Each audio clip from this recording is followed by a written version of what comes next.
I can do a good Mrs. Doubtfire voice. I could do it, but I don't know if that would be fitting. Oh dear, here we go. I can't do it now. Anyway, let's talk about your film. Congratulations, guys, on your fantastic film. I spoke to David and Julian, and they said how thoughtful and how subtle the script was when they first read it for the first time. I just wondered what you guys made of it and whether you echo those sentiments. It was an incredibly moving story, and Susie Farrell also talked about when she drew this information out of David and seemingly mundane things that seemed to him mundane and uninteresting, and how she's put all these tiny little colours and images into and tiny snippets of memories into it, which I think is such a visceral feeling and so connected to a memory. And I think it really triggers a real emotional... It's just such an absorbing tale because of all that, and there's so many complexities and layers to him. She's just written such a brilliant script. Yeah. And for you, Mark, obviously, I mean, there's a sort of the big responsibility on your shoulders bringing this part of David's life. How did you get to spend much time with him? And I know he said in another interview about, you know, that he watched some of it and couldn't watch others. I just wondered what that experience was like for you with him. He was incredibly generous and forgiving of the fact that we were going to show him in his true form and not in a souped-up version or a heroic version necessarily.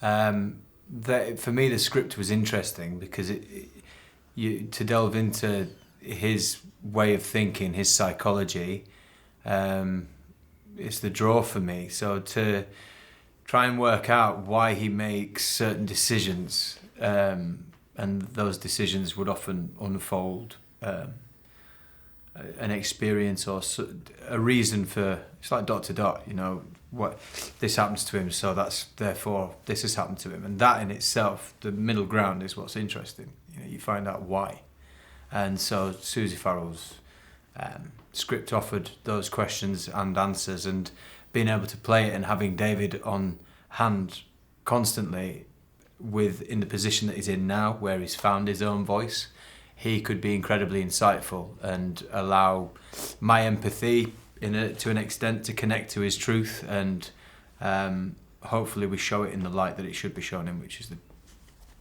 the brutal truth of it. Yeah, I did want to touch on, there's a scene in the movie where the three of you are together in the restaurant, and it's a scene that's fraught with a lot of tension, but also there's a lot of story to be told that we don't necessarily see. What was it like to play that scene? Because it seems like it's quite an integral... Which scene, sorry? The scene where you're in the restaurant together? Oh yeah.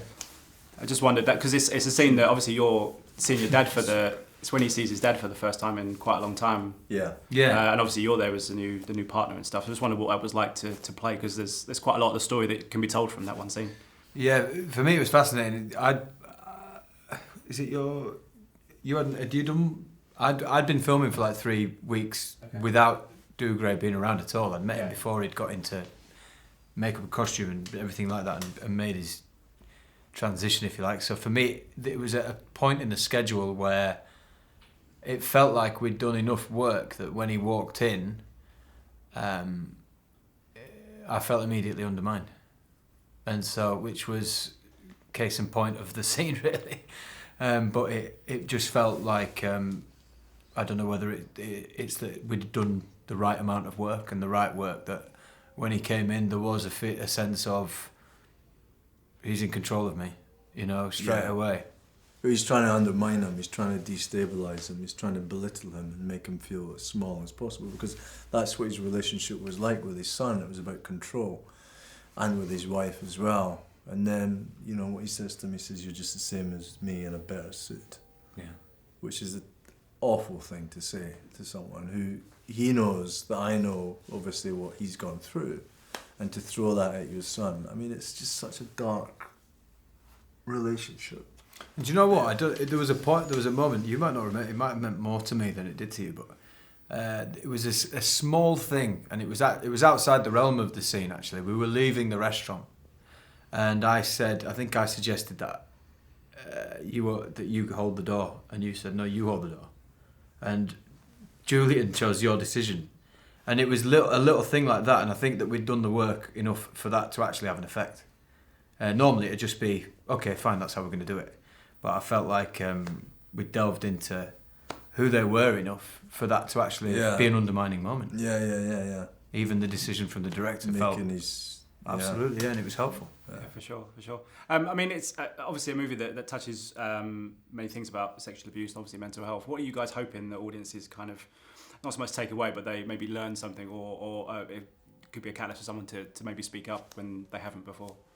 I hope it's a conversation starter. I hope people are allowed to find their voice, people who have been silenced over the years because of the shame and the guilt that they feel, and the amount of, you know, self kind of loathing that people feel who've gone through these experiences. And I hope that the film allows people to find a voice within themselves. Yeah, absolutely. Absolute pleasure talking to you all. Thank you so much for your time. Pleasure. Thank you very much. I did realise then that when I did the Mrs. Doubtful voice, I was sitting in front of a Scotsman, and that was absolutely terrible. Yeah, it was actually really good. Two people from Scotland. Ladies and gentlemen, you're watching Hey You Guys! Hey You Guys, huh? Hey You Guys. Is that from the Goonies? It is indeed, yeah. Nice. Hey